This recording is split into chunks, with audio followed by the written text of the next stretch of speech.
Uma questão importante nos dias de hoje, nossa área de análise do comportamento, é a questão do ensino. Como é que você começa a ensinar análise do comportamento? Com todas as dificuldades que nós temos de manter biotérios, de manter os laboratórios de ensino, a maneira tradicional de se começar o ensino de análise do comportamento está realmente em crise. Por todo lado, o que existe são professores sem possibilidade de trabalhar com animais, por vários motivos, tentando descobrir a melhor maneira de começar o ensino de análise do comportamento. Eu vou fazer aqui, lembrar um pouco por que a gente vem trabalhando dentro dessa tradição de trabalhar com o laboratório de ratos. É bom lembrar que foi durante a década de 1930, do século passado, que o Skinner desenvolveu, ao longo primeiro da sua tese de doutorado na Universidade de Harvard, e depois ao longo dos anos de 31, o ano da tese, até 1938, em que ele publica o livro Comportamento dos Organismos, vários trabalhos em que ele monta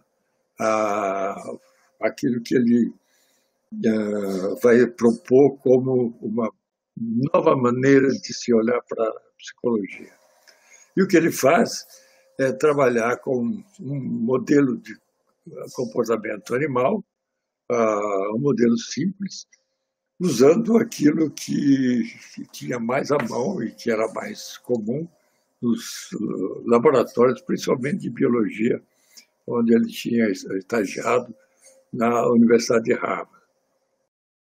O comportamento dos organismos inteiro é basicamente um capítulo depois do outro, um esboço do que viria a ser hoje uma teoria do comportamento, a teoria behaviorista,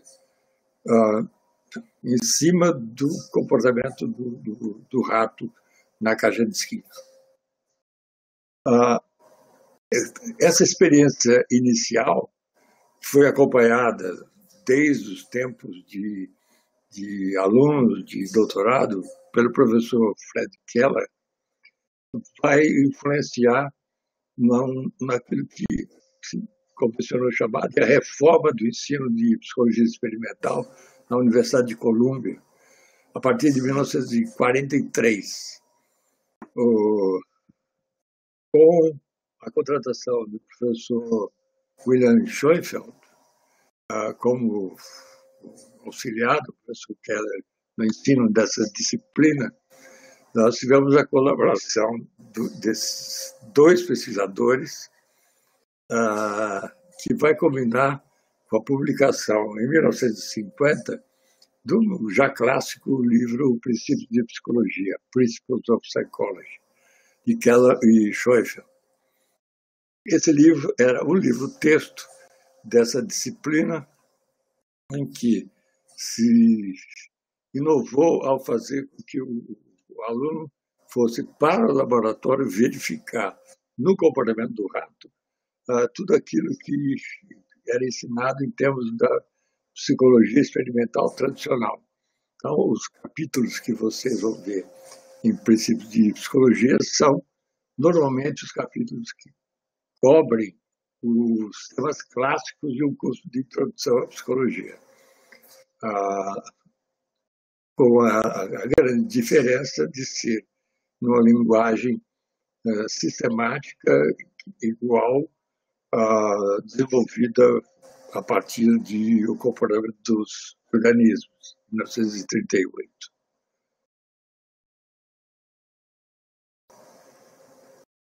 E por que começar com o rato no laboratório? Primeiro semestre do aluno na universidade, ele não teve nada de psicologia, ele pega um rato vivo numa caixa em frente e tem que desenvolveu uma série de atividades.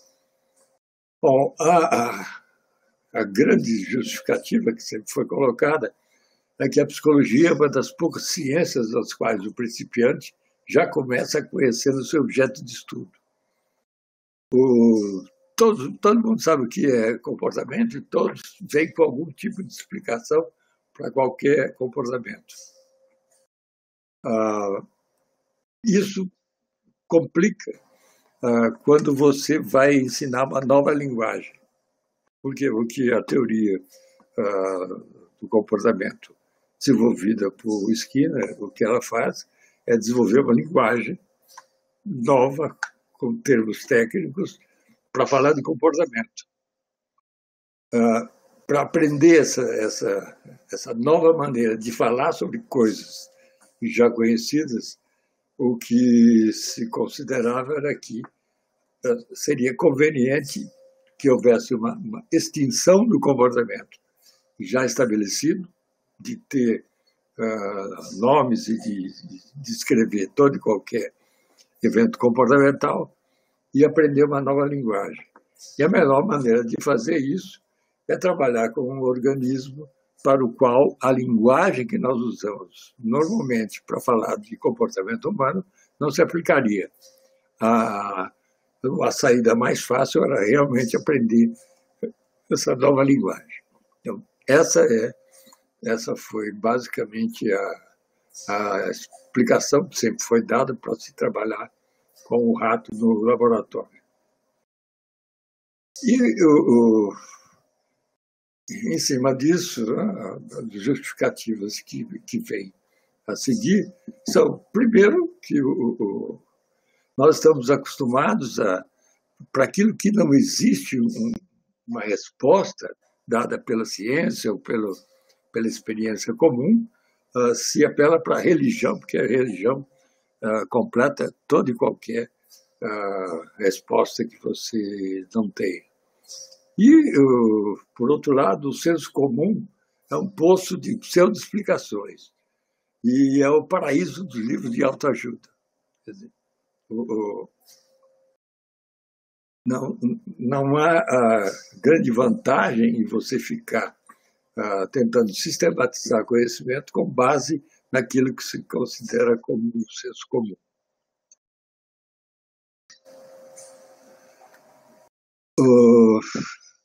O Skinner coloca muito bem, logo no primeiro capítulo do Comportamento dos Organismos, e a tradução aqui é minha, o comportamento tem aquele tipo de complexidade que desencoraja uma descrição simples, e na qual conceitos explanatórios mágicos florescem abundantemente.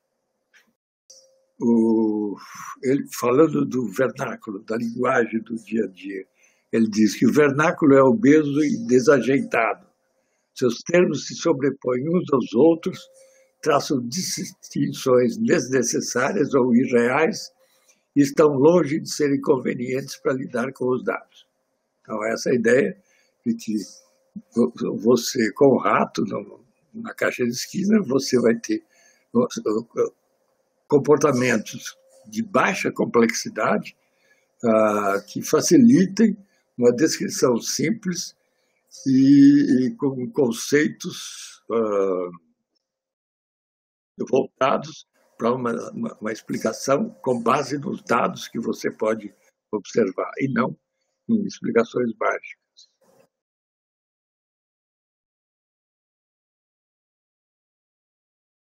Então, se começar com o comportamento humano é complicado,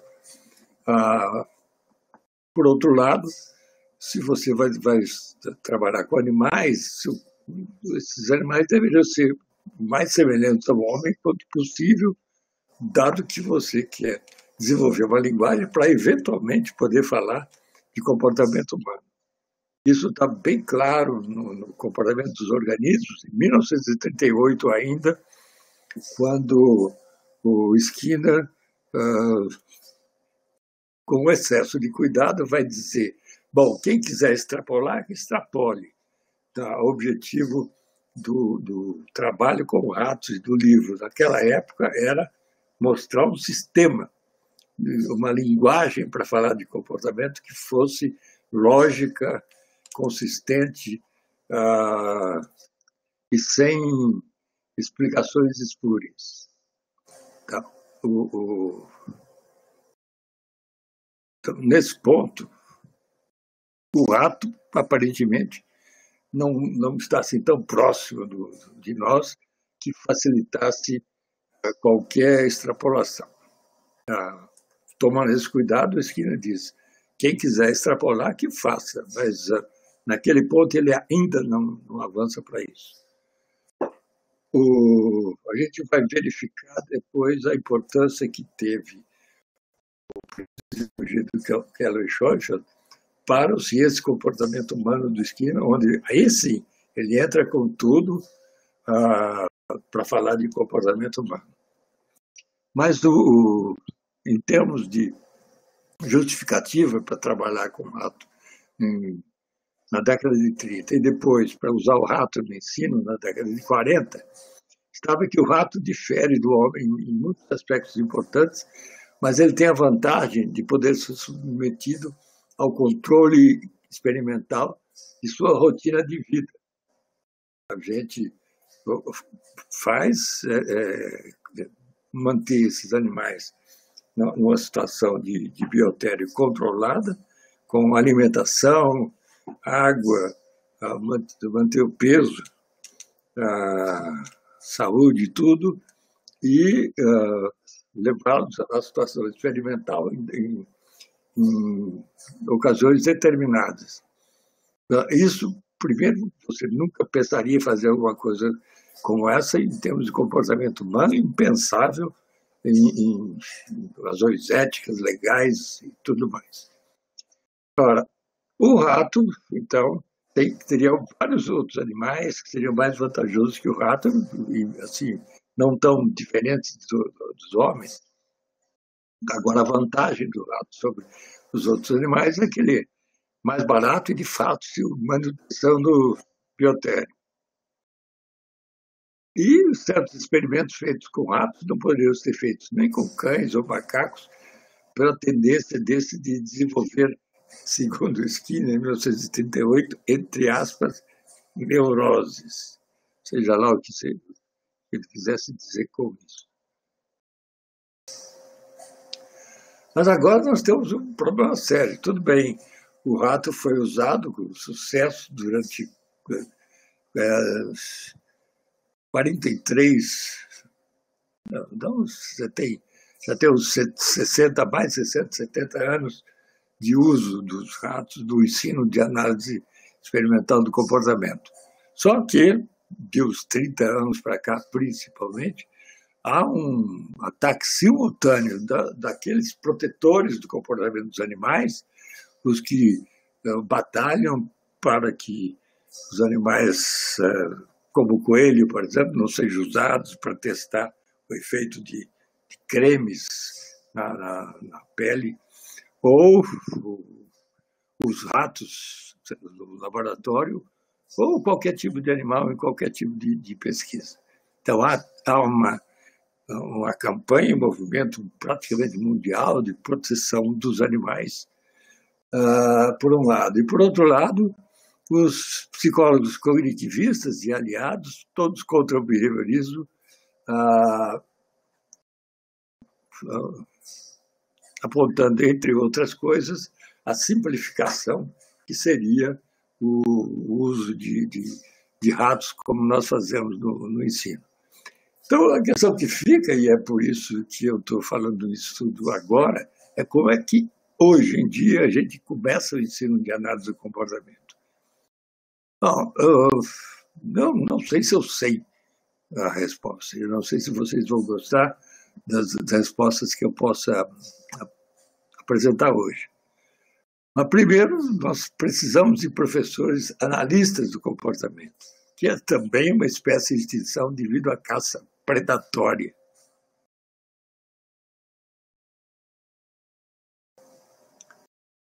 Mas, antes de verificar como é que a gente pode aumentar a frequência de bons professores de análise do comportamento. Eu acho que vale a pena falar um pouco mais ainda da vantagem de conversar com animais. Se a gente pensar, hoje em dia, o computador oferece vantagens assim, inconcebíveis sobre Harvard em 1931, quando o Skinner defende o doutorado, a Colômbia de 1943, quando Keller e Schoenfeld começam a revolução no ensino de psicologia experimental, e a Universidade de Brasília mesmo, em 64, quando nós começamos com o sistema personalizado de ensino, que foi a primeira grande extrapolação da linguagem do comportamento para a educação, e principalmente a educação superior. Então, hoje em dia, com o computador, é mais fácil até usar os próprios alunos como sujeitos, mas continua a grande desvantagem, mais difícil de aquisição do novo vocabulário para falar de algo para o qual cada um já tem o seu vocabulário.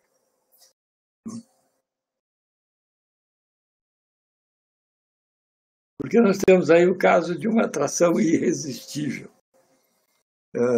Eu tenho falado sobre isso, tenho escrito no meu blog, às vezes comentado no próprio Facebook, que a história da análise comportamental aplicada é um exemplo da atração irresistível do cognitivismo. Cognitivismo, a maneira de falar sobre comportamento, é a coisa mais antiga que tem. Se você pegar qualquer uma dessas ideias atuais apresentadas e for voltando para trás, verificando a origem, você vai chegar nos gregos e provavelmente muitas delas a gente conhece pelos gregos porque vieram do Oriente. Então, algumas dessas ideias são muito antigas, muito arraigadas e fazem parte de toda a maneira de pensar no pensamento ocidental. Então, essa atração irresistível é uma coisa que vai ser bem difícil de se combater. Porque eu vou tentar simplificar o que é que eu estou falando. A análise operante de casos clínicos começa nos anos 50. Então, uma linguagem de análise do comportamento para falar de casos clínicos é bem mais recente, bem pelos anos 50. Porque antes disso, já havia o que era chamado de behavior therapy, uma terapia comportamental totalmente baseada no condicionamento reflexo, que vai florescer nos anos 70 com o desenvolvimento da psicologia cognitiva clínica.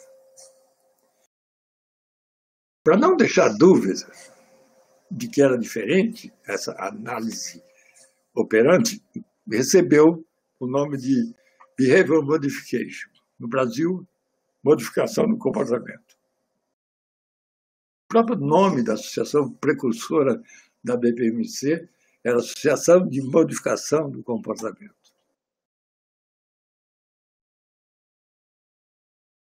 Só que, quando você examina o que é que havia nessas técnicas da Behavior Therapy, terapia comportamental, são técnicas, por exemplo, de relaxamento mais antigas que andar para frente. Eu tenho algum lugar no Facebook que eu fiz uma brincadeira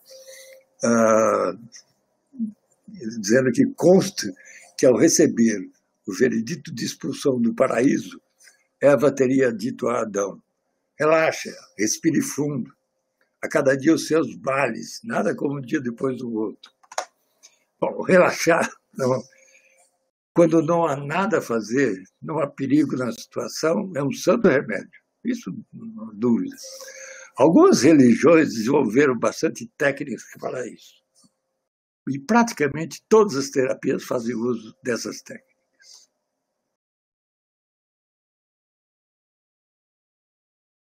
Só que as primeiras teorias ainda não completaram o século e todas elas, de alguma maneira, se baseiam nas descobertas relacionadas ao condicionamento pavloviano. Só que aperfeiçoar uma técnica com base em avanço científico não a livra do seu passado. Praticamente tudo nos reflexos foi antecipado pela filosofia séculos antes de Pavlov. Uma ideia aí, só um exemplo, ver o tratamento que o filósofo Spinoza faz da associação entre ideias. Antecipou muita coisa do Pavlov, que Pavlov foi verificar experimentalmente depois. Então, não foi por acaso que as modernas teorias cognitivistas se apropriaram de técnicas respondentes para suas psicoterapias.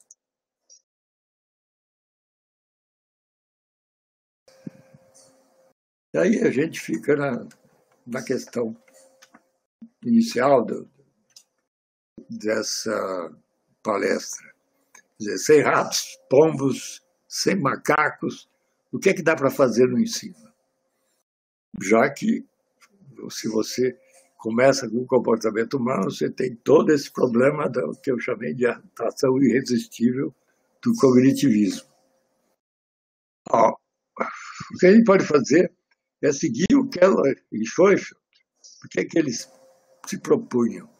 A descobrir como fazer o aluno conhecer alguns princípios bem estabelecidos.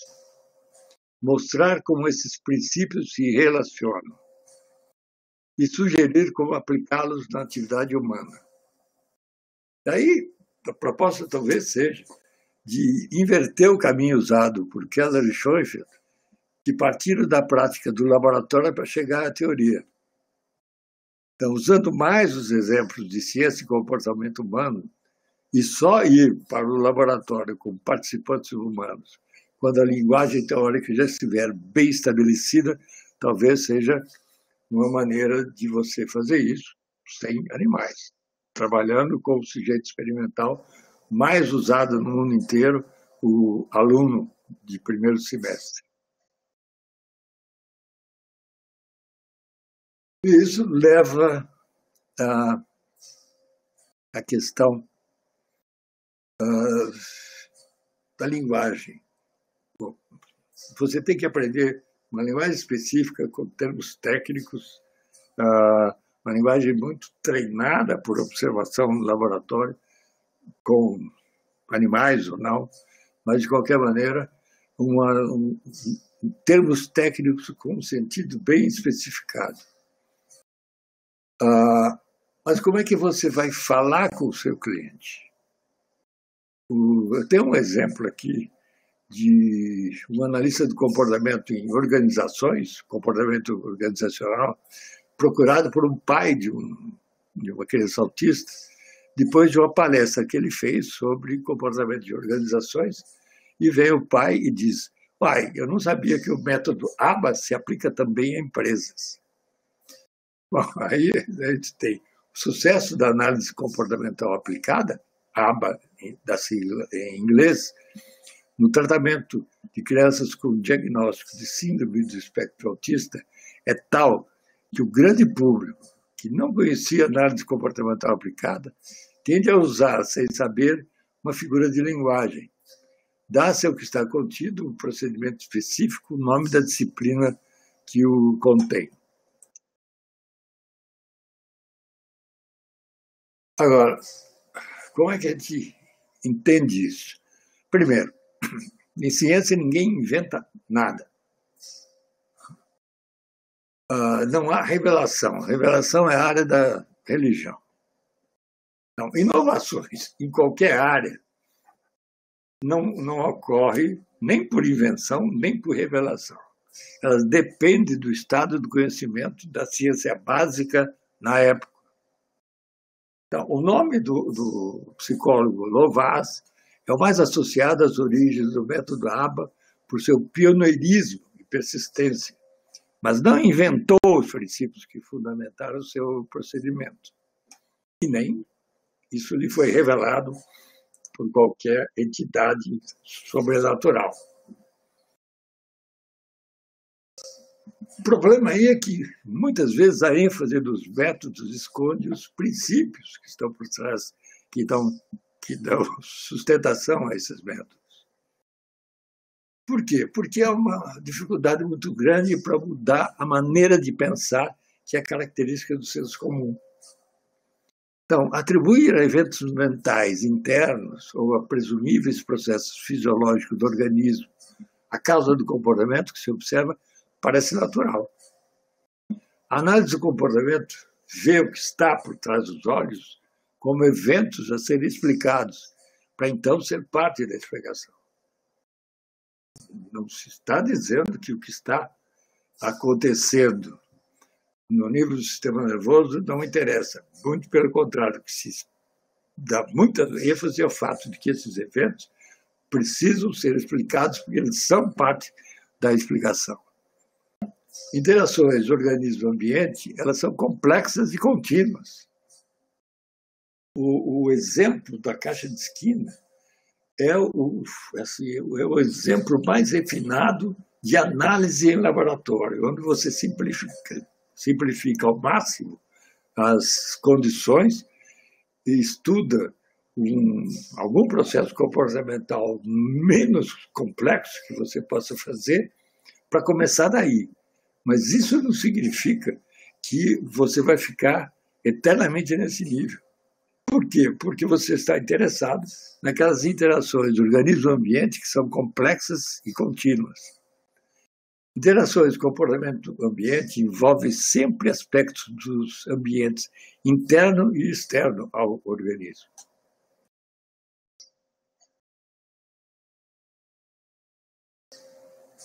E isso leva de volta à questão de como esse tipo de linguagem do senso comum muitas vezes atrapalha e segura o progresso. Eu li recentemente uma descrição de o pessoal que trabalha com treinamento de animais. Então, muitas vezes, a maior parte das vezes, e você vê na televisão, na internet, exemplos de cachorros, ratos, peixes, golfinhos, baleias, fazendo isso, aquilo e sendo reforçados. E quando esses treinadores muitas vezes falam daquilo que eles fazem, a linguagem é do tipo: comece a associar o clique e a comida para que o rato entenda a relação de causa e efeito. Aumente a distância entre o som e a comida até que o rato perceba que o som é uma promessa de comida. É a linguagem mais antropomórfica possível. Né? E isso é o que acontece quando métodos e técnicas desenvolvidos pela análise do comportamento são usados por quem não tem formação teórica adequada. E esse é o problema, porque esse relato antropomórfico é desnecessário, é supérfluo e é errado. E complica ao invés de simplificar.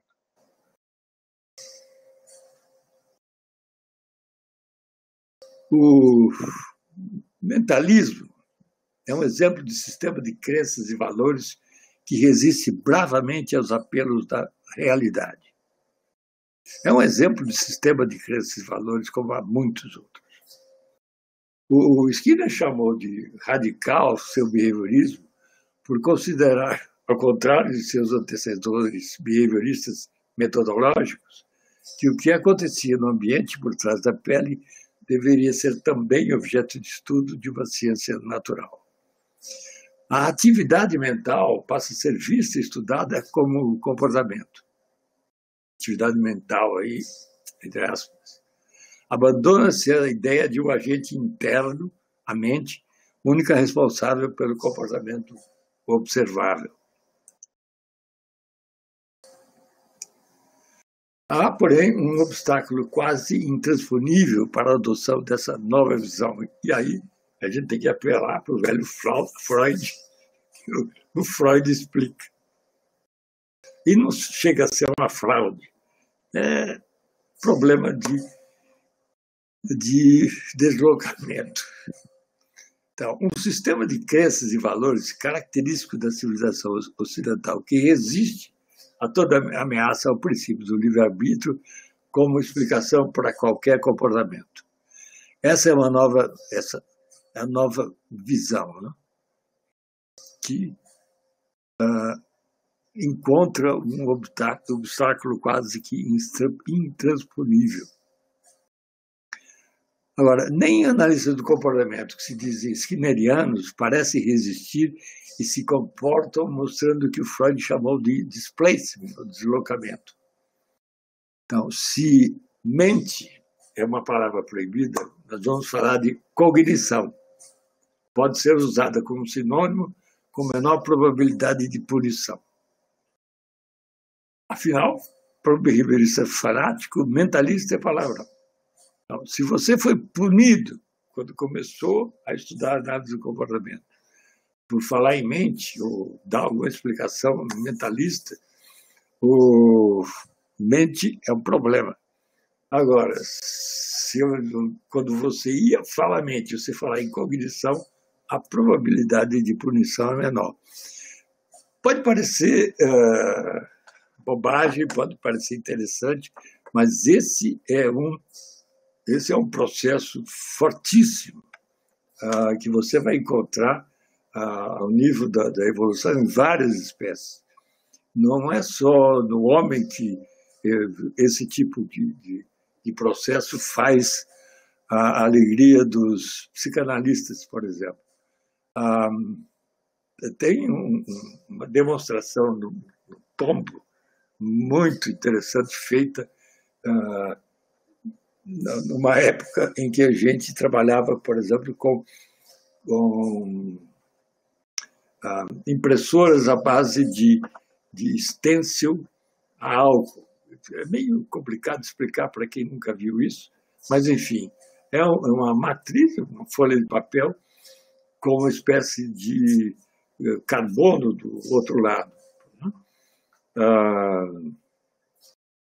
Da maneira que você pode, por exemplo, colocar numa caixa com pombos, essa folha de stencil, essa folha de papel, com um furo no lugar da chave de resposta que o pombo tem que bicar.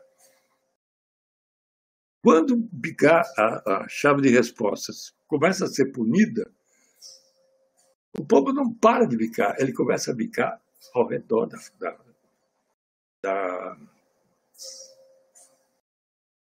da chave de respostas. E isso, cada bicada que ele dá é marcado nesse stencil. Quando você roda no mimeógrafo a álcool, você tem assim, colocado, registrado graficamente cada uma das bicadas do pombo, mostrando o quanto ele dançou em volta da chave, que não é bicada,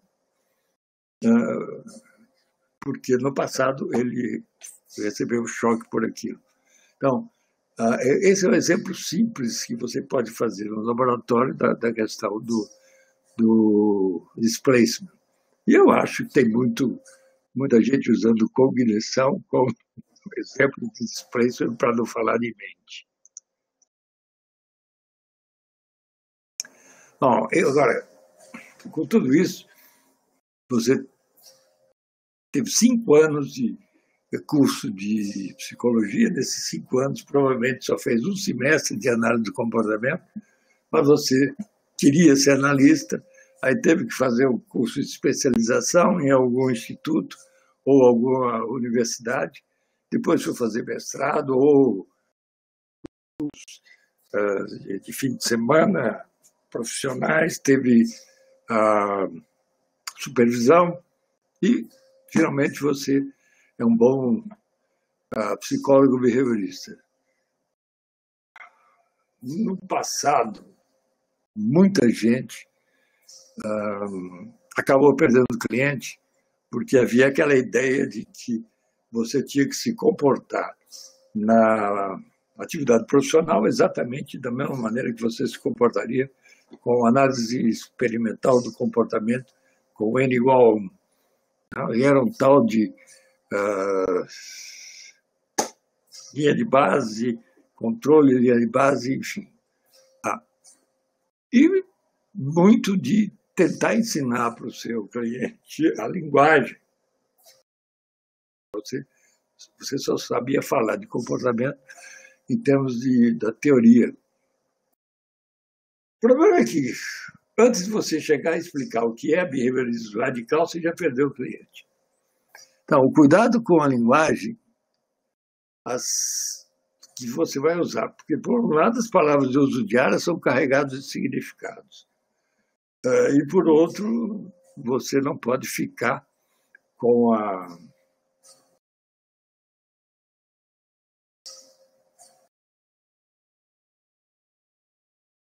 ideia de que vai ensinar nada de comportamento para o seu cliente.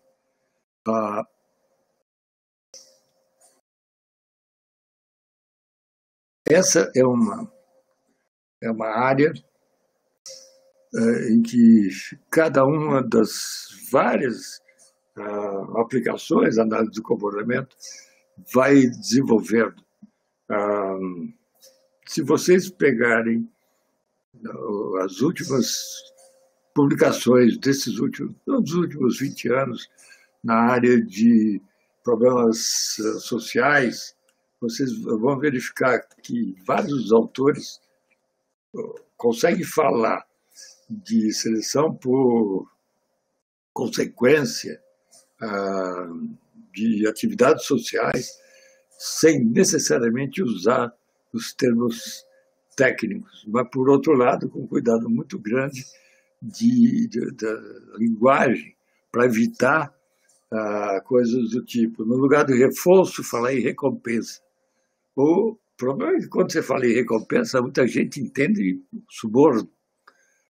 Eu já vi muitas críticas ao trabalho de psicólogos que trabalham com crianças e que reforçam com alguma coisa do comportamento, por dizendo-se que, na verdade, o psicólogo estava subornando a criança. Então, esse é só um exemplo mais extremo do problema que você pode ter, dos dois problemas que você pode ter, né? Por um lado, você perde o cliente, porque tem uma linguagem extremamente técnica que ele não entende, e no outro, você tenta usar uma linguagem do dia a dia, carregada de múltiplos significados, de tal maneira que as pessoas também não te entendem. Então, eu acabo isso aqui certificando-se que, primeiro, você tem um bom desenvolvimento teórico, que você tenha aprendido a análise do comportamento, no nível que você vai precisar para a sua atuação. E segundo, qualquer que seja a atuação profissional, lembre-se, a gente começa sempre com supervisão de algum profissional que tenha experiência, que já tenha passado por isso tudo. Não há como fugir do velho sistema de artesão e aprendiz sempre que você trabalha com comportamento. Isso vale para qualquer teoria, isso não vale só para dados do comportamento. Com psicologia, nós trabalhamos com pessoas e não dá para a gente deixar para aprender por aprendizagem e erro quando você vai trabalhar com pessoas. Era isso por hoje, e eu fico à disposição para perguntas que possam ser feitas. Obrigado.